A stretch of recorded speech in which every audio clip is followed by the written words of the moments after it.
नमस्कार। BA second year 2020-21 syllabus theory paper second music vocal. तो theory paper second में एक टॉपिक है यहाँ पे यूनिट सेकंड है। टॉपिक है स्वर और श्रुतियों का स्थान भरत और सारंगदेव भातखंडे के अनुसार।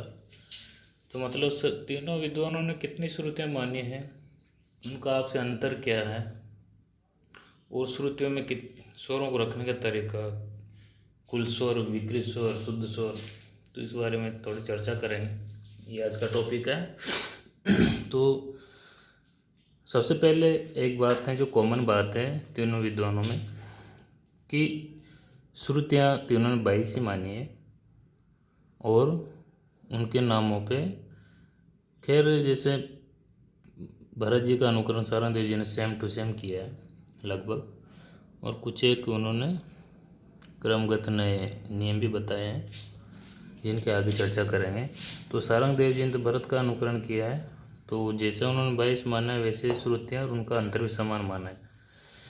लेकिन भातखंडे जी ने श्रुतियों के नामों का स्पष्टीकरण किया नहीं है, लेकिन 22 श्रुतियाँ माने कॉमन रूप से। तो इन तीनों की एक कॉमन सी बात, बाकी जैसे जैसे हम विषय में आगे बढ़ेंगे तो काफ़ी डिफरेंट मिलेगा। तो सबसे पहले हम ये है श्रुति, 22 श्रुतियों का नाम है। 22 श्रुतियाँ हैं। तीव्र, कुमुदी, मंदा, चंदोदी, दैवती, रजनी, रत्तिका, रौद्री, क्रोधा, वज्रिका, प्रसारणी, प्रीति, मार्जनी, शीति, रक्ता, संदीपनी, आलापिनी, बदंती, रोहिणी, रम्या, उग्रा, शोभिनी। तो यहाँ आधुनिक स्वरों में हम भातखंडे जी को और उनके समकक्ष सभी विद्वानों को मानते हैं। और प्राचीन में हम सारंगदेव और भरत जी को प्राचीन ग्रंथकारों श्रेणी में मानते हैं। तो प्राचीन के हिसाब से सारंगदेव भरत जी में इतना सा डिफरेंट है कि सारंगदेव जी ने शुद्ध स्वर 7 माने और विकृत स्वर 5 माने, नाम डिफरेंट है उनके, और कुल स्वर 12 माने। और भरत जी ने शुद्ध स्वर 7 माने और विकृत स्वर सिर्फ 2 माने, जो यहाँ पे दर्शाए गए काकल, निषाद और अंतर्गांधार। बाकी दोनों विद्वानों ने एक मत में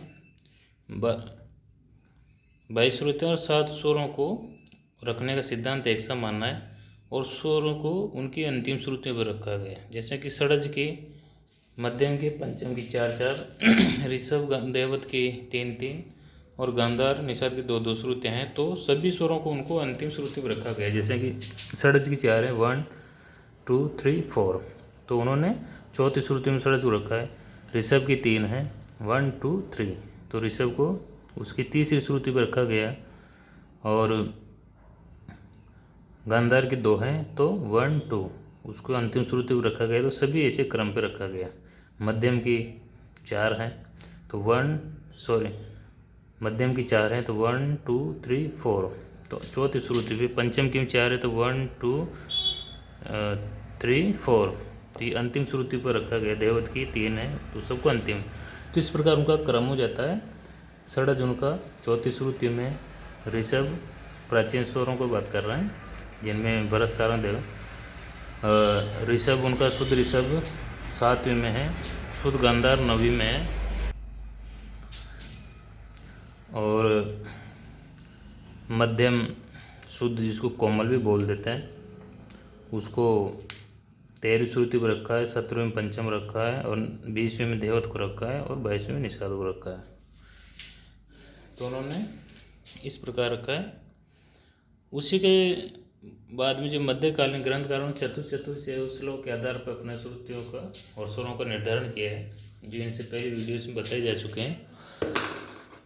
तो यहाँ पे हो गया। और उन्होंने जैसे भरत जी ने 2 माने हैं, तो काकल, निषाद दूसरी श्रुति पे और अंतर्गांधार 11वीं श्रुति पे आ गया।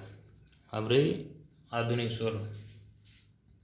तो आधुनिक ग्रंथकारों ने शुद्ध और विकृत 12 स्वर माने हैं, जो इनका क्रम है। इसमें पंडित भातखंडे जी भी आते हैं।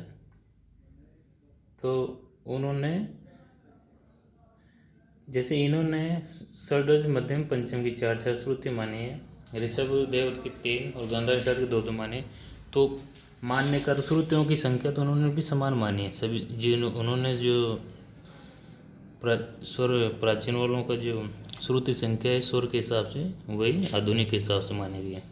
लेकिन इनमें डिफरेंट सबसे पहला क्या हो गया, बड़ा सा डिफरेंट, कि इन्होंने सभी स्वरों को उनकी श्रुति के पहली श्रुति पर स्थापित की। जैसे यहाँ षड्ज की 4 थी तो उन्होंने षड्ज को उसकी चौथी श्रुति पर रखा। यहाँ षड्ज की 4 है, 1 2 3 4, तो उन्होंने षड्ज को पहली श्रुति पर रख दिया। तो ऋषभ की 3 श्रुतियाँ तो 1 2 3 मतलब पहली श्रुति पे ऋषभ को रख दिया गया है।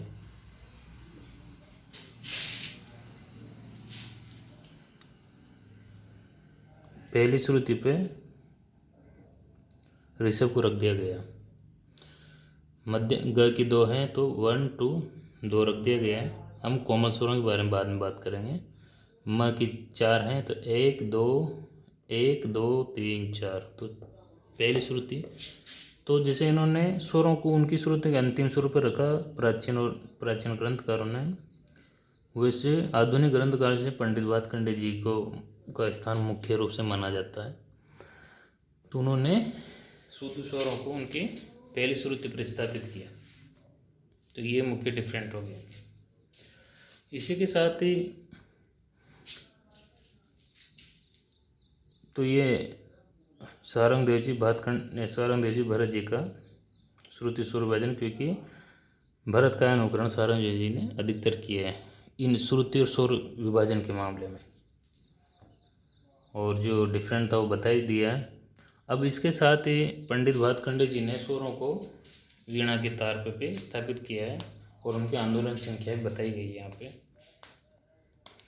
तो इसलिए उन्होंने वीणा के तार को 36 इंच माना है।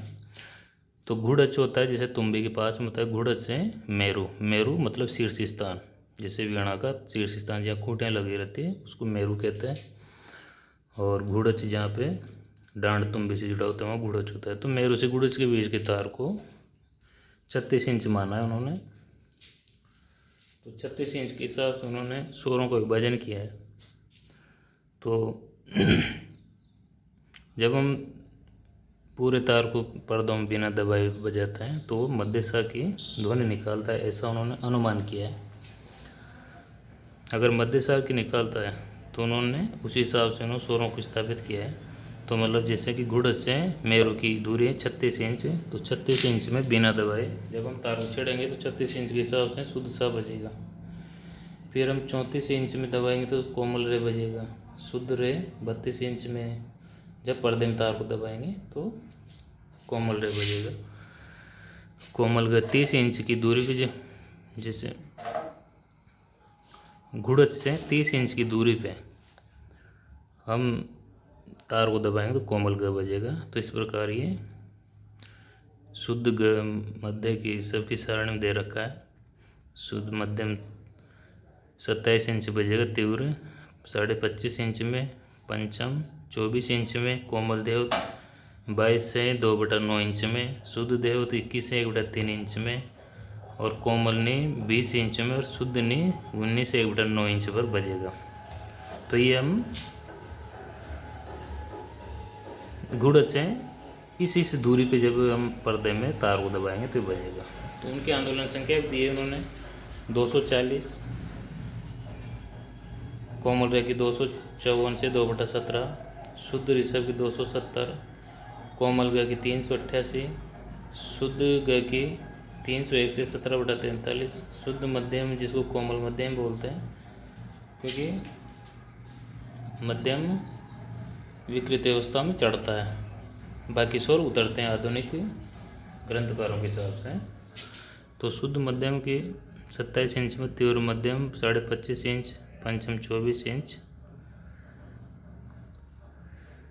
तो उसी हिसाब से आंदोलन संख्या तीव्र मध्यम 338 से 14/17, पंचम 360, कोमल देव 38 381 से 3/17, शुद्ध देव 405, नी कोमल 432 और नी शुद्ध 482। ये आंदोलन संख्या इनकी आंदोलन संख्या माना गया। क्योंकि हम जब शुद्ध षड्ज की आंदोलन संख्या 240 मानते हैं तो उस हिसाब से अगर उसी को आधार मान के तो बाकी स्वरों को हम जब बच जाते हैं तो उनकी इस प्रकार से आंदोलन संख्या निकलती है। तो इन आंदोलन संख्याओं के बारे में भरत सारंगदेव ने कोई जिक्र नहीं किया है, ये आधुनिक ग्रंथकारों का देन है। इसके साथ ही आपको छोटा सा उदाहरण जरूर देंगे कि पाश्चात्य और हमारे स्केल में जो स्वरों का क्रम है जिसमें रेद है, कोमल और मध्यतीव्र, इनकी आंदोलन संख्या पाश्चात्य स्केल से डिफरेंट है, थोड़ा डिफरेंट है, जिसका आगे की वीडियोज़ में टॉपिक वाइज बताया जाएगा। धन्यवाद।